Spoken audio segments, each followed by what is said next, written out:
Boa noite, amados e amadas.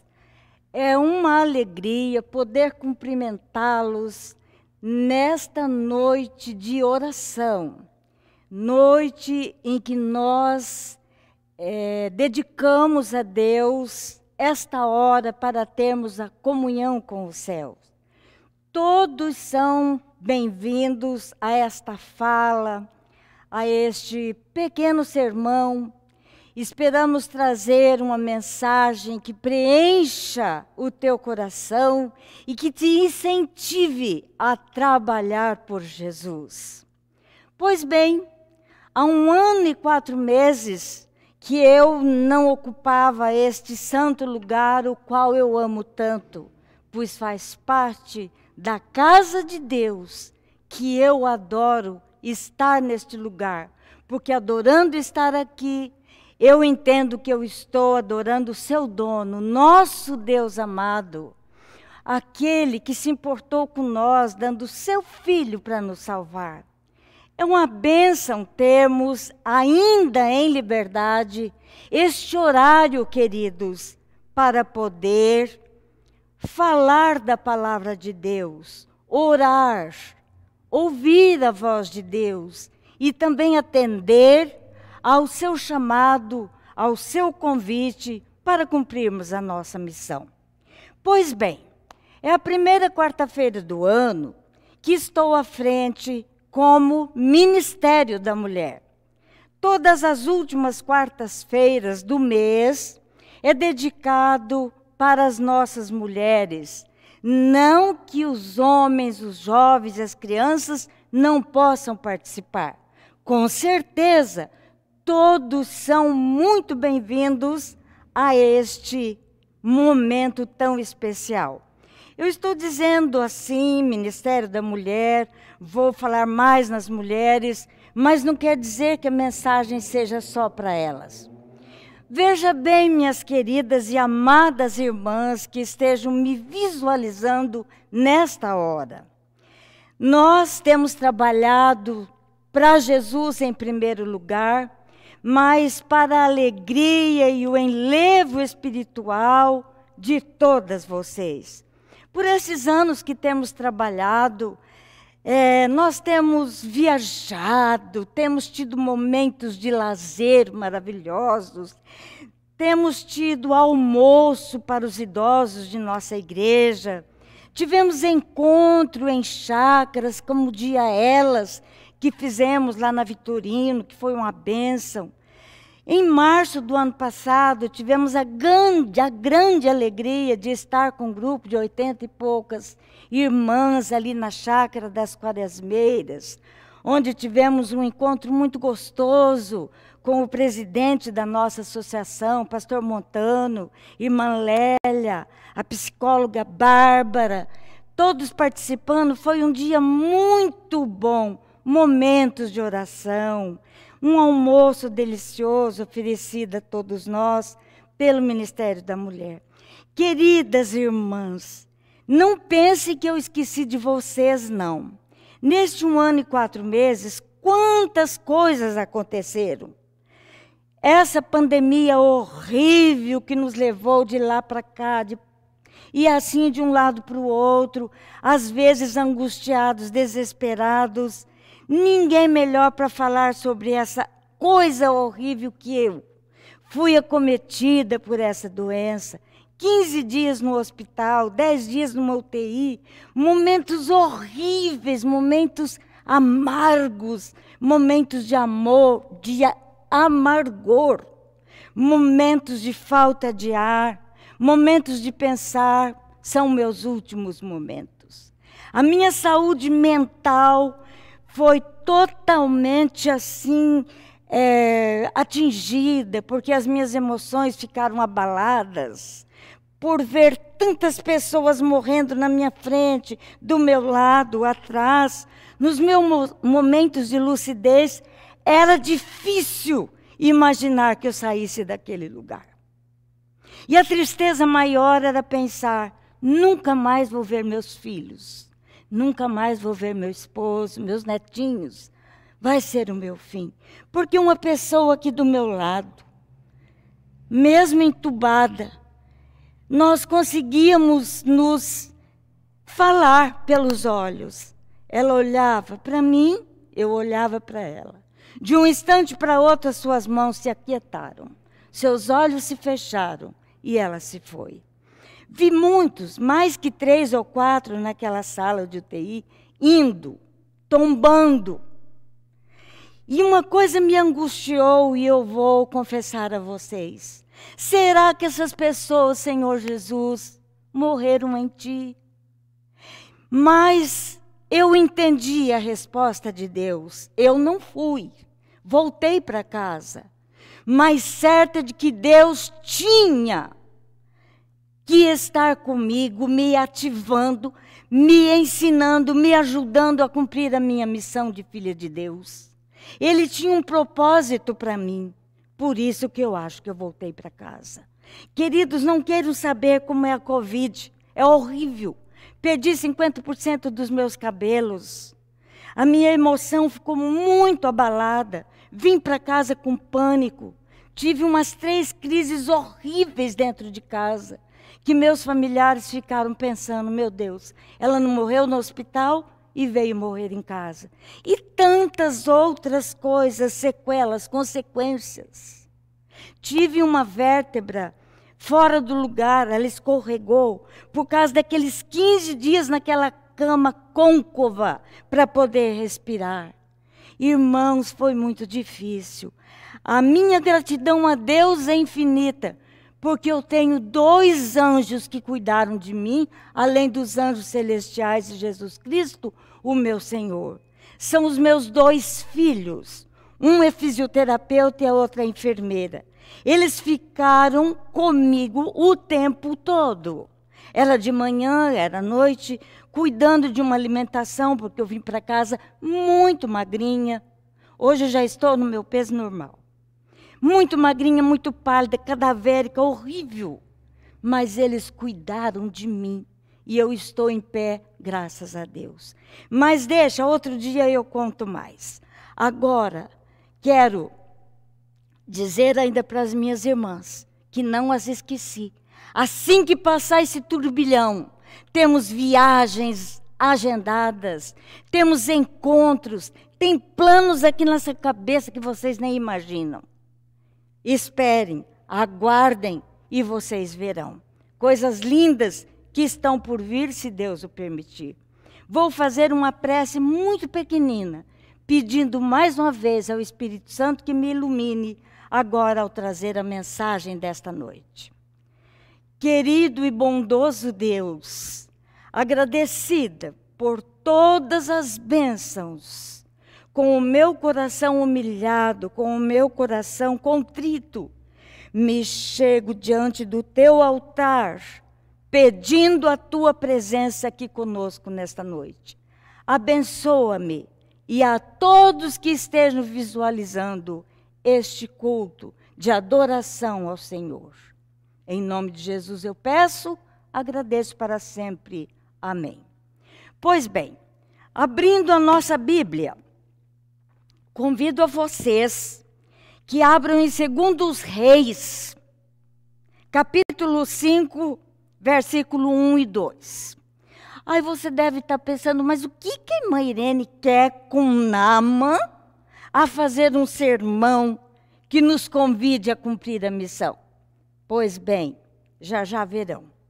E Naamã, capitão do exército do rei da Síria, era um grande homem diante do seu senhor e de muito respeito, porque por ele o Senhor dera livramento dos sírios. E era este homem herói valoroso, porém leproso. Versinho 2. E saíram tropas da Síria, da terra de Israel, e levaram presa uma menina que ficou ao serviço de sua mulher, a mulher de Naamã. Pois bem, irmãos, esta menina, a Bíblia não dá o nomezinho dela. me dê licença porque eu vou tomar água e vou tomar bastante água. Porque depois da Covid eu sou movida à água, depois do poder de Deus.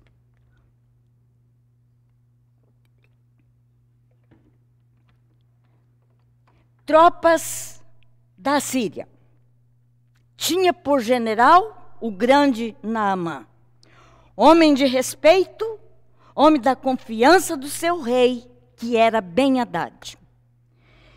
E o pior, esta guerra, esse confronto, foi com Israel, onde estavam os filhos de Deus.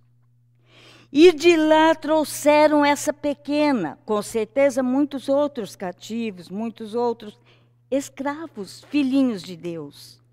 Mas queremos nos ater aqui com a história desta menina. História que desde que éramos pequenininhos, com as tias da escolinha, nós aprendemos. Mas hoje, como adultos, como estudiosos da palavra de Deus, tiramos daqui lições maravilhosas. Deus se interessa e Ele quer para si homens poderosos para levar avante os pelotões de Deus. Naamã era um general, um homem poderoso do seu exército. Então Deus estava de olho em Naamã. Mas como chegar no coração deste homem pagão que adorava outros deuses? Deus é infinito em seus planos e não falha. Ele usou aquela pequena garotinha, que pelo que entendemos, eu estudei bastante sobre esta menina e sobre Naamã, num livro da irmã Áurea. Irmã Áurea é mãe do pastor Williams Costa Júnior. Ela escreveu um livro muito precioso sobre as mulheres da Bíblia. E ela, então, diz assim num parágrafo do seu livrinho: a menina cativa tinha tudo para odiar Naamã, pois ele a tirou dos braços de seu pai, de sua mãe, da sua parentela, e agora ali em Damasco, capital da Síria, sem nenhum amigo, sem nenhum familiar. Ao ver o seu patrão e a sua patroa irem ao templo dos deuses pagãos, ela não poderia até ter mudado de ideia. O meu Deus se esqueceu de mim. Onde estava Deus quando fui trazida dos meus pais e vim para este lugar? Mas, minhas irmãs, prestem atenção nesse detalhe. Essa garotinha que devia ser uma adolescente, porque se fosse uma criança com menos de 10 anos, não serviria para ser escrava da esposa de Naamã. Ela devia ser uma adolescentezinha. E os adolescentes têm facilidade em se revoltar, mas eles também têm uma facilidade em arraigar dentro do seu coraçãozinho aquilo que aprenderam desde pequenos. E ela olhou para seu patrão com olhos de ódio. Ele me trouxe dos meus pais podem até estar mortos e eu estou aqui servindo de escrava. Não, ela olhou para Naamã com olhos de misericórdia. Ela cumpriu aquele mandamento de Jesus: ama teu Deus de todo o teu coração e ama o teu próximo como a ti mesmo. Ela amou aquele homem, ela teve o olhar de Jesus para Naamã. Ela trazia no coração muito amor, muita fé, muita confiança. E ela pôs a sua cabecinha para ser até cortada fora. Porque veja, no versinho 3, aliás, ela disse para a sua senhora: antes o meu senhor estivesse diante do profeta que está em Samaria, ele o restauraria da sua lepra. Que fé que essa criança, vamos dizer assim, tinha em Deus. Ela sabia no Deus que ela cria. E ela sabia a quem aquele profeta servia. Vocês já imaginaram se esta menina não tivesse acertado, se Naamã não tivesse sido restaurado, o que poderia acontecer com ela? Vejamos agora o que aconteceu. Naamã, ao ouvir a sua esposa falar da notícia que a empregadinha tinha dado, ele mais do que depressa correu, foi ao seu rei, pediu uma carta para levar para o rei de Israel, para que permitisse que ele fosse até o seu profeta e que ali, quem sabe, ele fosse tirado. E quando ele chegou lá, que ele deu a carta para o rei de Israel, esse rasgou-se todo, ficou desesperado, por acaso sou eu Deus para curar um leproso?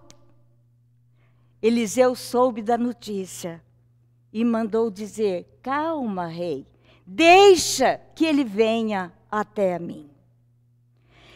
Naamã, impetuoso, gostava das honrarias do poder. Diz que ele levou uma equipe grande, uma cavalaria.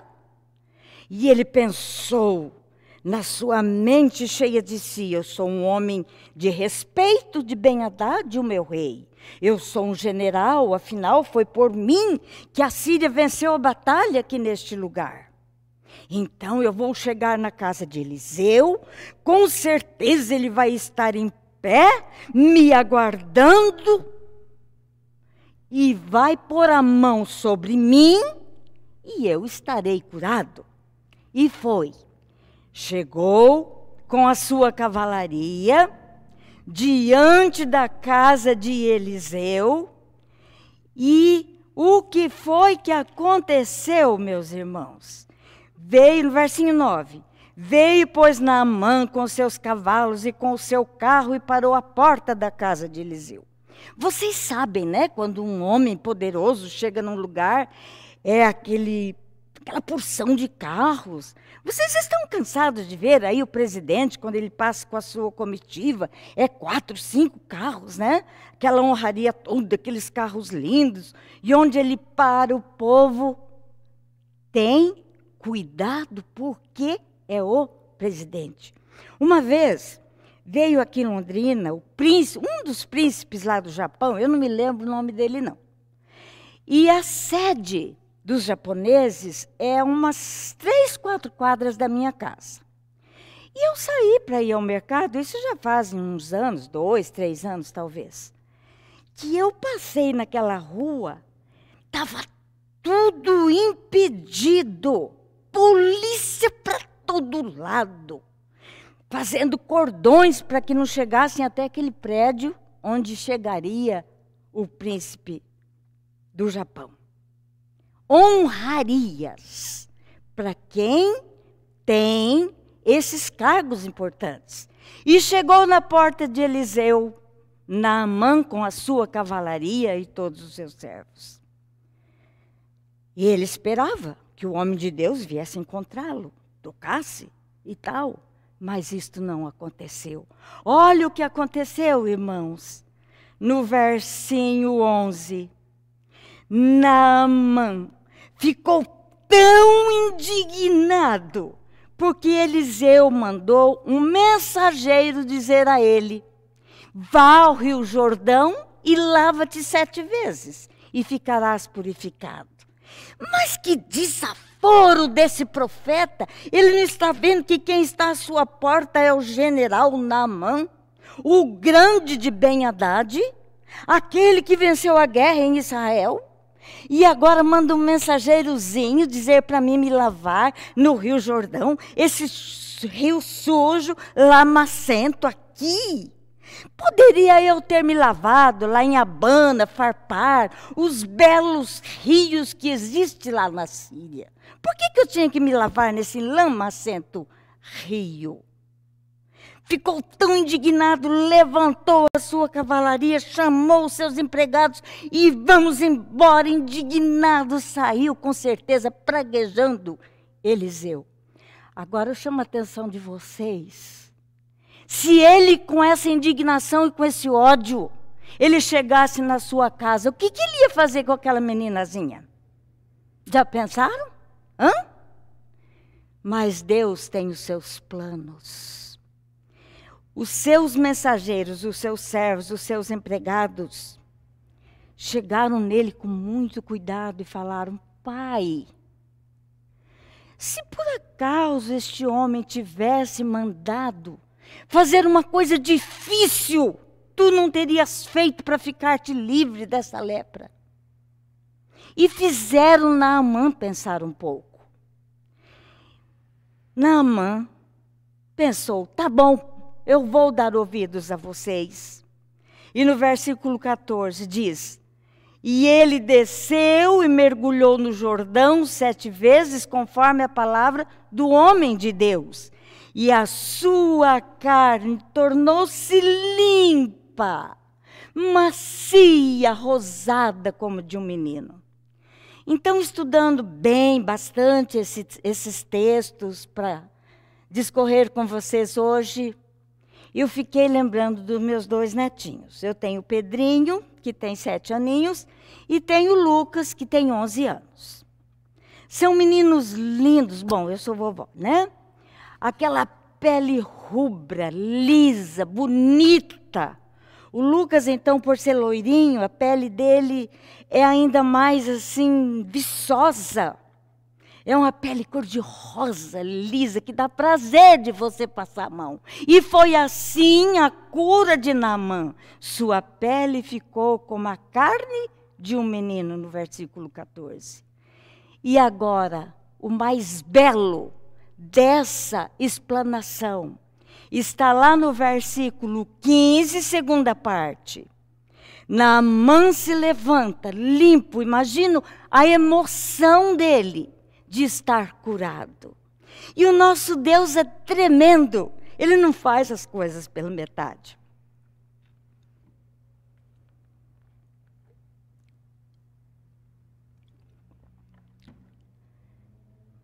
Ele curou fisicamente, mas curou espiritualmente. Olha o que Naamã fala agora. Versículo 15, segunda parte. Eis que agora sei que em toda a terra não há Deus senão em Israel. Agora, pois, peço-te que aceites uma bênção do teu servo. Ele ficou tão feliz que agora ele queria agraciar Eliseu com presentes. Mas Eliseu não quis presentes. Desculpe. Por quê? Nós, pessoas de bem, filhinhos de Deus, não fazemos as coisas por interesse. Ou pelo menos não deveria ser. O nosso prazer é ver pessoas restauradas fisicamente, mas principalmente espiritualmente. Quem diria um homem pagão como era Naamã dizer com todas as palavras isso? Eis que agora sei que em toda a terra não há Deus, senão em Israel. Agora, pois, peço-te, aceites uma bênção do teu servo. Não bastasse, no versículo 17, Naamã diz de novo: se não queres os presentes, né? Se não queres, desce a esse teu servo uma carga de terra que baste para carregar 2 mulas, porque nunca mais oferecerá este teu servo holocausto nem sacrifício a outros deuses senão ao Senhor. Vocês acreditam nisso? As maravilhas que Deus faz? Que coisa esplêndida! Um pagão, de repente, humilhar-se diante de Deus e prometer: nunca mais oferecerei holocaustos a outros deuses que não seja o Senhor Deus de Israel. E por quem que ele chegou a esta decisão? Qual foi o instrumento que Deus usou, queridos irmãos? A pequena menina vinda de Samaria, de Israel ou das suas cercanias, para estar como escrava na vida, na casa de Naamã. E ali ela foi usada por Deus para chegar ao coração deste grande homem, que agora se curva a Deus e diz: nunca mais oferecerei holocaustos a outro Deus que não seja o Deus. Em outras palavras, em outras traduções, que seja o Senhor dos exércitos, a quem ele acabava de conhecer o poder. Pois bem, para terminar esta mensagem, quero convidá-los a abrirmos agora a palavra de Deus em Atos 9. Atos 9. Uma outra história que nós também conhecemos desde pequenos, que as tias contavam na escolinha. Porque é uma história muito bonita, uma história veraz, linda, que mexe com o coração da gente. 9 de 1 em diante. E Saulo, respirando ainda ameaças e mortes contra os discípulos do Senhor, dirigiu-se ao sumo sacerdote, pediu-lhe cartas para Damasco, para as sinagogas, a fim de que se encontrasse alguns daquela seita. Quem eram esses? Os filhinhos de Deus que haviam se convertido na evangelização, ali começando a igreja primitiva. Muitos conversos já por Pedro, por Filipe, por João. Estes eram perseguidos pelos próprios sacerdotes da sinagoga. E Saulo era um homem zeloso por aquilo que ele acreditava. Ele achava que estava fazendo a coisa certa, derribando com os filhinhos de Deus, perseguindo-os, prendendo-os, matando, porque ele achava, ele cria numa outra tese, que não fosse o evangelho do Senhor Jesus.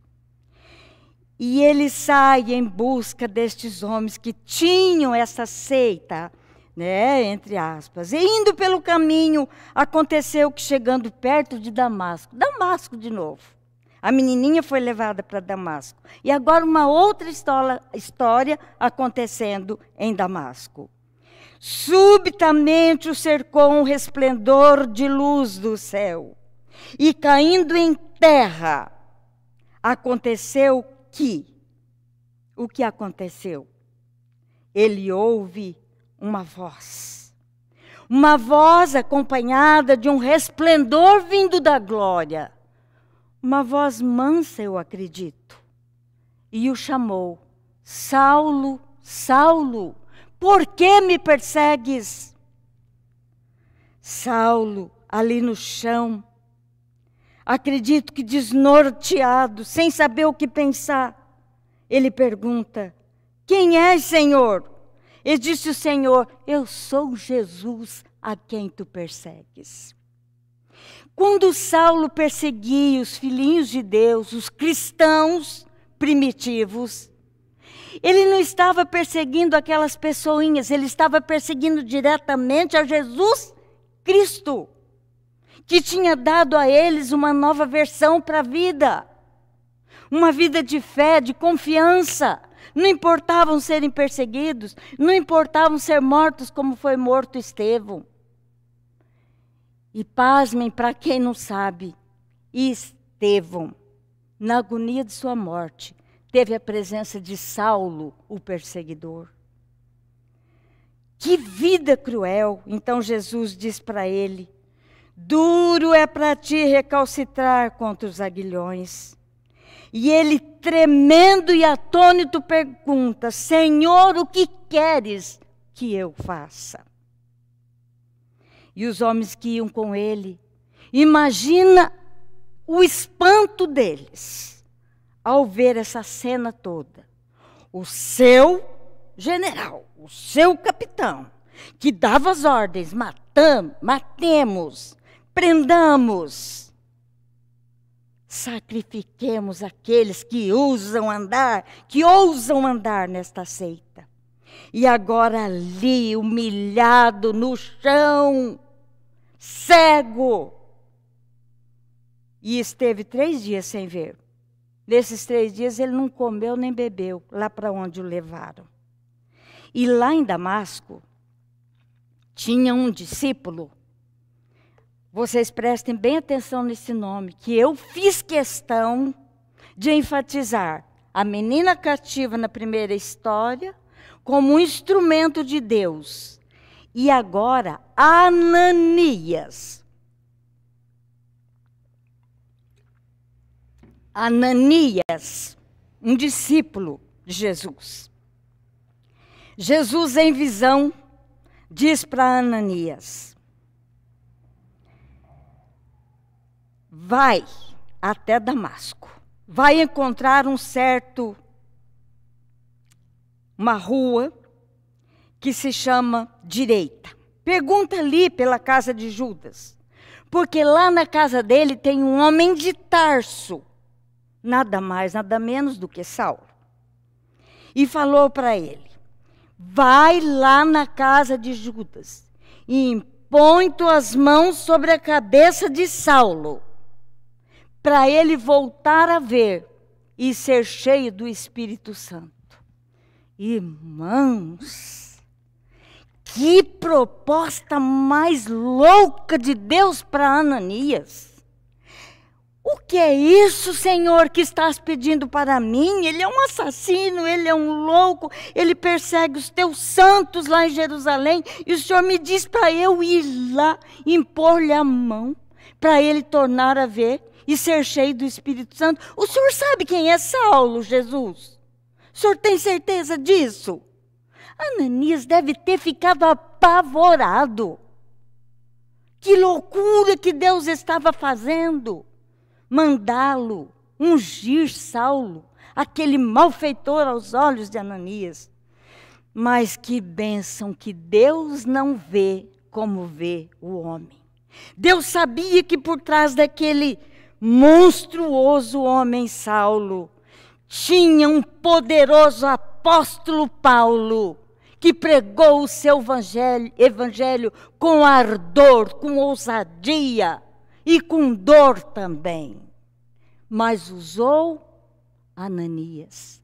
Então, queridos, quando Deus pedir alguma coisa para você e para mim, não relutemos em fazer.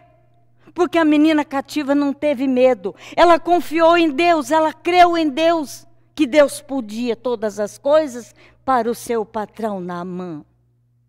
E Deus usa agora Ananias, um discípulo, para impor as mãos sobre Saulo, onde se tornaria Paulo, o grande apóstolo de Jesus. Mas quando ele ficou naquele pavor todo, sem entender nada, que ele disse essas coisas para Deus, Jesus suavemente responde para ele: Ananias, ele está lá e ele está orando. E Jesus então disse para ele: vai, Ananias, faça o que eu estou fazendo. Está lá no verso 15. Disse-lhe, pois, o Senhor: vai, porque este para mim é um vaso escolhido. Deus não vê como vê o homem. Que coisa fascinante.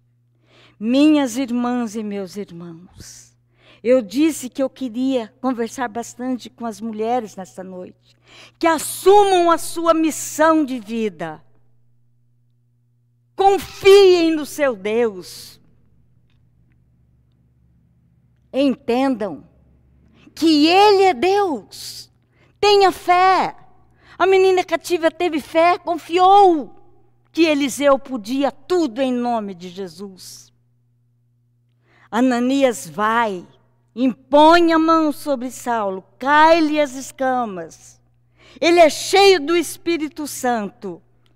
E olha que bonito, e a seguir é batizado.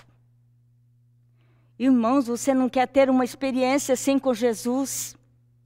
Nesse mundo que nós estamos vivendo, cheio de angústia e dor, Quantos Naamãs estão perdidos por aí, leprosos pelo pecado, cheio de marcas da perdição. Preferem cultuar ao demônio do que a Jesus Cristo, pelas ações que vemos de muitos homens e homens do poder. Deus ama desde o mais pequenino até o mais velhinho.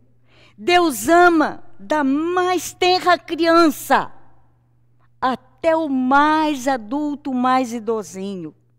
Ele tem uma missão para todos nós. E nós temos feito algo para preparar a seara para Jesus vir e colher os seus molhos. A menina cativa fez. Ananias, mesmo não entendendo muito bem, mas atendeu o chamado de Jesus, foi. E imagino depois a alegria de Ananias de ver, Papai do céu, aquele homem que eu coloquei as mãos, se tornou neste grande pregador, o apóstolo São Paulo. Naamã, um pagão, oferecia suas preces, seus holocaustos a um certo Deus que nem me interessa saber do nome. Está lá, mas eu não me interesso muito nisso. E agora ele diz que nunca mais ofereceria holocaustos a deuses pagãos, a não ser ao verdadeiro Deus de Israel. Queridos, nesta noite, deixo-vos esta mensagem, que com certeza o Espírito Santo pediu que viesse a todos nós. Que possamos sair, cumprir a nossa missão, curar, pregar, levar alimento para os pobrezinhos, aqueles que têm menos que nós. Alegrar uma viúva com uma flor. Alegrar uma pessoa que está sozinha, numa manhã recebendo uma doçurinha para o seu café da manhã. O Ministério da Mulher tem feito isso, mas é muito pouco. Tenho que fazer muito mais. Nós temos 3 grupos de oração nessa igreja, irmãos, que levam o nome das mulheres. A irmã Cláudia tem um grupo de 30 e poucas mulheres que toda terça-feira oram e jejuam das 6 da manhã até o meio-dia. A irmã Gessi tem um grupo de 47 que oram, que jejuam neste mesmo horário. Por nós, pela igreja, pela salvação de todas, de todos. E temos um grupo que se chama Filhas do Altíssimo. De um dia que eu, a Rosinha e outras irmãs, a Cláudia, fizemos um chamado aí na porta e pegamos telefone de muitas irmãs dessa igreja. E elas entraram nesse grupo Filhas do Altíssimo. E ali também oramos uma pelas outras, fazemos pedidos, agradecimentos, intercedemos, interagimos. São 3 grupos trabalhando. E o nosso grupo de oração é o carro-chefe. É dali que sai tudo isso. Em breve, assim que a pandemia melhorar, nós, com a graça de Deus, retornaremos ao culto da terça, com muito mais fé, com muito mais ardor, para esses grupos se unirem presencialmente e nós montarmos muitos outros grupos. Deus querido, que nos ajude. Abra sua mente, seu coração agora, meu irmão, minha irmã, e receba as bênçãos que Deus tem para você nessa noite. Entenda o pedido de Jesus, do ide, vá, cumpra a sua missão, faça alguma coisa. Unam-se por amor de Jesus Cristo, porque igreja desunida não faz nada, enfraquece. Mas quando nos unimos, nos abraçamos numa só causa, coisas maravilhosas hão de acontecer. Que Deus te abençoe, que Deus nos abençoe. E agora termino com uma prece. Grande Deus, nosso Senhor Jesus, muito obrigado por tão grande salvação que nos ofereceu através do seu sacrifício. Nós te adoramos nessa hora, te louvamos e agradecemos. E mais uma vez peço o perdão pelos nossos pecados. Leva-nos em paz, abençoe cada lar que está assistindo nessa noite e os demais. Intercedo em nome de Jesus pelos doentinhos. Visite cada leito, cure-os se for da tua vontade. Mas ajuda-nos a curar os leprosos do pecado. Talvez nós mesmos estamos precisando dessa purificação. Aceita-nos. Pelo sangue de Jesus Cristo, oramos. Agora e para sempre. Amém.